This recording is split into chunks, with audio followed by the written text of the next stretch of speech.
If you have ever finished a meal, sat down in your chair, and within 20 or 30 minutes felt like someone pulled the plug on your entire body, I need you to hear this right now. That heavy, foggy, drained feeling that rolls over you after eating is not laziness. It is not just getting older, and it is not something you have to accept. What you are experiencing has a name among clinicians, and it follows a predictable pattern, which means once you understand the pattern, you can interrupt it. Today, I am going to walk you through exactly why this happens, and I am going to give you a 60-second after-meal test you can do at your kitchen table to see how hard the crash is hitting you. I am also going to show you a simple plate swap that can prevent the crash before it even starts, and a 2-minute reset you can do right after eating that stops the energy spiral in its tracks. None of this requires equipment, none of it requires a gym, and every single piece of it is something you can use today, starting with your very next meal. So stay with me through this entire video, because the fixes come later and they build on each other. And if you leave early, you will miss the one that probably matters most for your particular crash pattern. Before we go any further, do me a quick favor. Drop your age in the comments and tell me where you are watching from. I love seeing that. And if you are a caregiver watching on behalf of someone you love, type the word caregiver so I know you are here too. Because what I am about to cover is just as important for the person preparing the meal as it is for the person eating it. Let me paint a few pictures because I want you to tell me if any of these sound familiar. Picture this. It is about 12:30 in the afternoon. You had a nice lunch, maybe a sandwich on white bread, maybe some leftover pasta, maybe a bowl of soup with crackers and a glass of juice.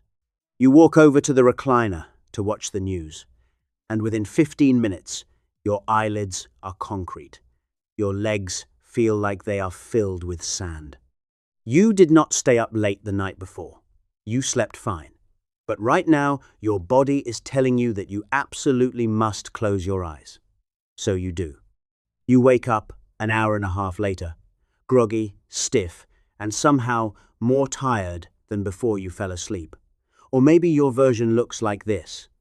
You eat breakfast, something quick like toast with jam and coffee with sugar, and by 9:30 you are standing at the kitchen counter and your brain just will not focus.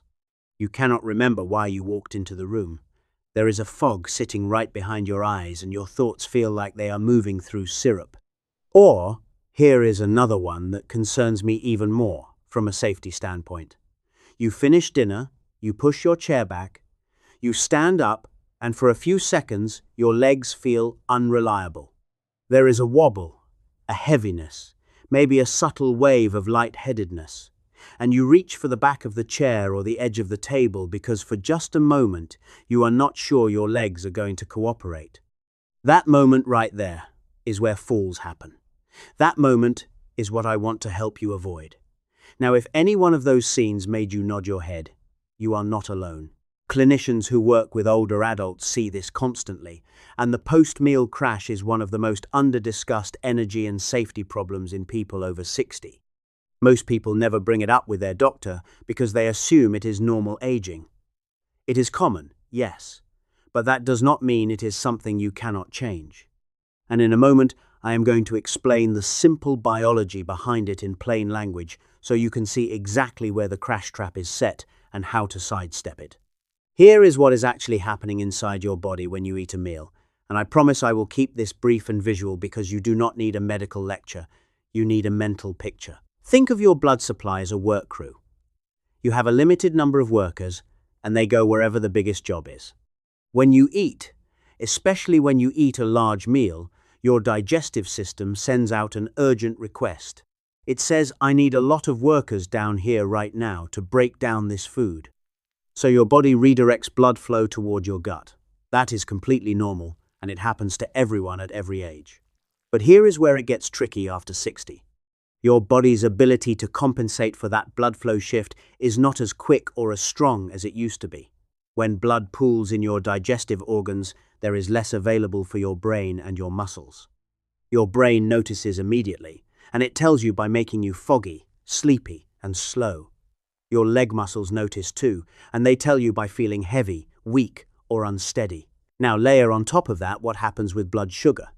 If your meal was heavy on refined carbohydrates, things like white bread, white rice, pasta, sugary drinks, sweetened cereal, or a big dessert, your blood sugar spikes quickly. Your body responds by releasing a surge of insulin to bring that sugar back down, and often it overshoots. So your blood sugar rises fast and then drops fast, and that drop is where the crash lives. You get that shaky, weak, foggy, irritable feeling that makes you want to lie down and close your eyes. Now combine those two things, the blood flow shift and the sugar swing, and add in a third factor, which is simply sitting completely still or lying down right after eating. When you do not move at all, your circulation slows, the blood stays pooled in your gut, your blood pressure can dip, and the crash deepens. That is the perfect storm. That is the crash trap. And most people walk right into it after every single meal without realizing there is a way out. Stay with me because the fixes are coming and they are genuinely simple, but I want you to understand one more layer that most people miss entirely, and that is the role of what I call crash amplifiers. The things that make a normal post-meal dip turn into a full-blown energy collapse. Let me walk you through the crash amplifiers now, because once you can spot them, you can start removing them one at a time, and each one you remove makes the crash noticeably lighter. The big one that almost nobody talks about is eating speed. When you eat quickly, your body has to process a large volume of food all at once, which means the blood flow demand is sudden and intense, and the sugar spike is steeper. Research suggests that slower eating is associated with more stable blood sugar responses, and clinicians commonly see that patients who slow down their meals report feeling more alert afterward. A good rule of thumb is to put your fork down between bites. Not every single bite if that drives you crazy, but regularly. If your meal is gone in 7 or 8 minutes, that is almost certainly too fast. Try stretching it to 15 or 20 minutes and see what happens. Another crash amplifier is portion size, and this one is straightforward. A very large meal demands more blood flow, more digestive effort, and produces a bigger sugar load than a moderate one. You do not have to eat tiny meals or starve yourself. But if you are loading your plate the way you did at 40, your 60 or 70 or 80-year-old metabolism may not handle that volume the same way. I will show you the plate swap in just a moment that makes this effortless. Now here is one that surprises people: dessert timing. If you finish your main meal and then immediately eat something sweet, you are adding a sugar spike on top of a sugar spike. Your blood sugar is already elevated from the meal, and now you are pouring more fast-digesting sugar on top of it, which means the insulin response is exaggerated and the crash afterward is deeper. If you enjoy something sweet, and there is nothing wrong with that, consider having a small portion and waiting a bit, or having it alongside some protein rather than as a pure sugar hit on its own. Alcohol is another amplifier that people rarely connect to the crash. A glass of wine or beer with dinner causes blood vessels to relax and dilate, which on top of the blood flow shift that digestion is already causing can lower your blood pressure further and make that post-meal lightheadedness or heaviness significantly worse. I am not telling you never to have a glass of wine. I am telling you that if you are someone who crashes hard after dinner specifically, and dinner is the meal where you have alcohol, that connection is worth paying attention to. Try a few dinners without it and see if the crash changes. And there is one more amplifier I want to mention gently, which is medication timing. Some medications, particularly certain blood pressure medications, diabetes medications, and even some pain medications, can interact with the post-meal blood flow and sugar shifts in ways that deepen the crash. I am absolutely not telling you to change any medication or skip any dose. What I am saying is that if your crashes are severe, if you are getting genuinely dizzy or lightheaded or feeling like you might faint after meals, bring that up with your doctor or pharmacist and ask whether the timing of your medications relative to meals might be a factor. That is a completely reasonable conversation to have, and your clinician will appreciate you raising it. Now, before I give you the fixes, I want to pause here and ask you something. When do you crash the most? After breakfast, after lunch, or after dinner? Drop it in the comments because I am genuinely curious. And your answer might help someone else watching this video recognize their own pattern.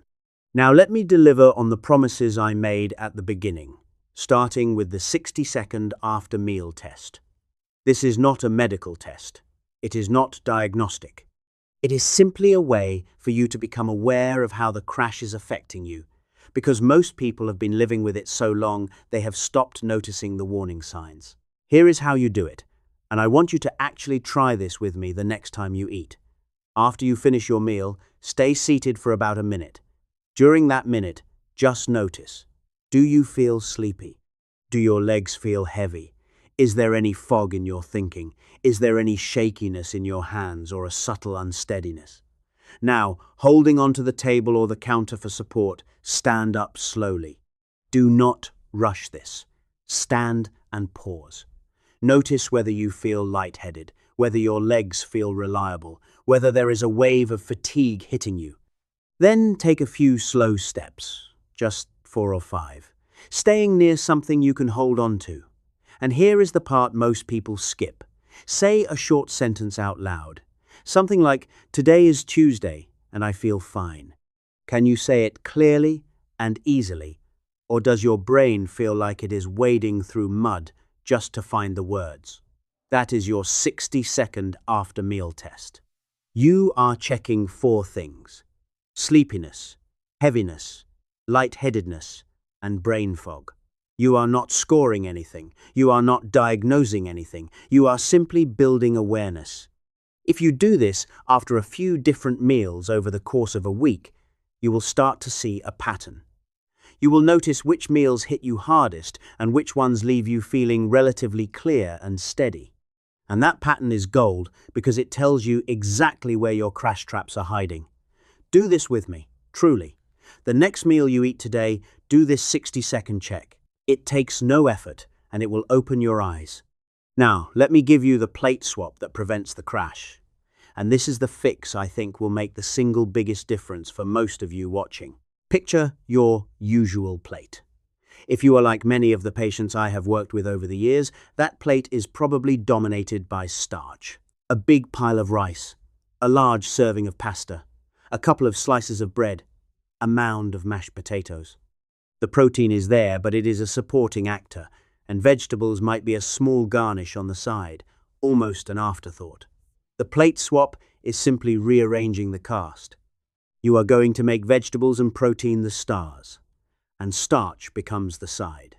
Imagine your plate divided loosely in half. One half is vegetables, a salad, steamed broccoli, green beans, roasted carrots, whatever you enjoy. The other half is split between a good portion of protein, things like chicken, fish, eggs, beans, cheese, or a piece of meat, and a smaller portion of starch. That is the swap. You are not eliminating anything. You are not going on a diet. You are just rearranging proportions. And here is a trick that clinicians who specialize in blood sugar management commonly recommend. Start your meal with the vegetables, or a small salad, or even a cup of broth-based soup. Eat those before you get to the starch. Research suggests that the order in which you eat foods may influence how your blood sugar responds, with eating vegetables and protein before carbohydrates, potentially leading to a gentler, more gradual rise rather than a sharp spike. You do not have to be rigid about this. Just start with the green stuff or the protein, save the bread and potatoes for later in the meal, and notice how you feel. I also want you to think about what you are drinking with your meal. If you are washing down your food with a large glass of juice, sweet tea, or a regular soda, you are adding a significant sugar load on top of whatever is on your plate. Swap that for water, unsweetened iced tea, or even water with a slice of lemon. That alone can make a noticeable difference. And I want to mention portions one more time because this is where the plate swap becomes especially powerful. If you find that even with better food choices you are still crashing, try making your plate slightly smaller and adding a light snack between meals instead. 2 moderate meals and a small snack can often keep your energy more stable than 1 or 2 large meals that overwhelm your system. This is not about restriction. It is about matching your meal size to what your body can comfortably process without triggering the crash trap. Try this plate swap at your very next meal. Just rearrange what is already in your kitchen. You do not need to buy anything special. And watch what happens with your energy in the hour after eating. I think you will be genuinely surprised. Now, let me give you the 2-minute reset that stops the energy spiral. And this is the fix that addresses the other half of the crash equation, the part that has nothing to do with what you ate and everything to do with what you do right after eating. Here is the pattern I see over and over. You finish eating, you walk to the couch or the recliner, you sit down or lie down, and within minutes, the crash has you. Your circulation slows. The blood stays pooled in your digestive system. Your brain gets foggy. Your muscles get heavy. And your body basically shuts down into recovery mode. The 2-minute reset interrupts that pattern before it takes hold. And it is so gentle that almost anyone can do it. After you finish eating, instead of heading straight to the couch, stand up slowly. Hold onto the counter or the back of a sturdy chair, and just stand there for a moment. Take 3 slow, deep breaths. In through your nose, out through your mouth. Feel your feet on the floor. Now, if you are able, take a slow walk around your kitchen or your living room. Not a power walk, not exercise, just a gentle stroll. If walking is difficult for you, simply march your feet in place lightly while holding the counter. Lift one foot a couple of inches, set it down, lift the other. You are not trying to get your heart rate up. You are just telling your circulatory system to keep moving blood around instead of letting it pool. Do this for about 2 minutes. That is all. 2 minutes of gentle standing movement after a meal, and here is what you will likely notice. That heavy, foggy, sleepy feeling either does not arrive at all, or it is significantly lighter than usual. You have just broken the crash spiral. The reason this works is simple. Gentle movement after eating helps your body maintain blood flow to your brain and your muscles even while your gut is doing its digestive work. It helps your blood sugar come down more gradually rather than crashing. And it keeps your blood pressure from dipping the way it does when you are completely still. Clinicians who work with older adults often recommend a brief post-meal walk, and guidelines for blood sugar management frequently suggest gentle movement after eating as one of the most effective and underused strategies available. This is not a workout. I do not want you treating this like exercise. It is a reset. It is 2 minutes of gentle movement that tells your body to stay online instead of shutting down. Do this with me right now if you have recently eaten. Stand up safely, hold onto something stable, breathe deeply 3 times, and take a few slow steps or march gently in place. Notice how your body responds. That is your 2-minute reset, and starting today, I want you to do it after every meal for 1 week and see what changes. Now, I also want to mention one amplifier that does not get talked about often, and that is taking a hot shower or bath right after eating. Hot water dilates your blood vessels significantly, and when you combine that with the blood flow shift from digestion, your blood pressure can drop enough to make you lightheaded or unsteady. If you like to shower after dinner, try waiting at least 30 to 45 minutes after eating, or keep the water temperature moderate rather than very hot. It is a small change that can make a meaningful difference in how stable you feel. Let me also address something that I think is really important from an emotional standpoint, because I have seen too many people feel ashamed or frustrated about the post-meal crash. They think they are being lazy. They think there is something wrong with them because they cannot stay awake after lunch. Their spouse or their children make comments about them always falling asleep in the chair, and they start to feel embarrassed or defeated. I want to be very clear about this. The post-meal crash is a physiological response. It is your body responding to real, measurable shifts in blood flow, blood sugar, and blood pressure. It is not a character flaw. It is not weakness. And the fact that it gets more pronounced as we age is well recognized in medicine. The good news is that it responds beautifully to the simple changes we have talked about today. You are not powerless here. You have more control over this than you think.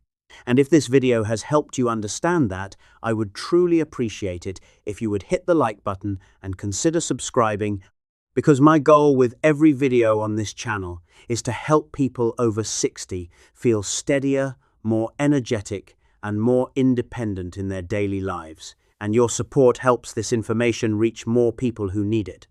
Now, let me pull everything together with a simple 7-day plan you can start today. Because I know that information without a clear next step often just becomes background noise, and I do not want that to happen with what you have learned here. For the next 7 days, here is what I want you to try. At every meal, use the plate swap. Make vegetables and protein the main event. Reduce the starch portion and start eating the vegetables or protein before you get to the bread or potatoes or rice. Slow your eating down. Put your fork down between bites and try to stretch each meal to at least 15 minutes. After each meal, do the 2-minute reset. Stand up, breathe, and take a gentle walk around your kitchen or march in place by the counter. Do not lie down or sit in the recliner for at least 15 to 20 minutes after eating. And here is the tracking part that makes the whole thing work. After each meal, just make a quick mental note, or jot it down if you like, of how you feel 1 hour later. Did you crash? Was it mild or heavy? Which meal was it? What did you eat?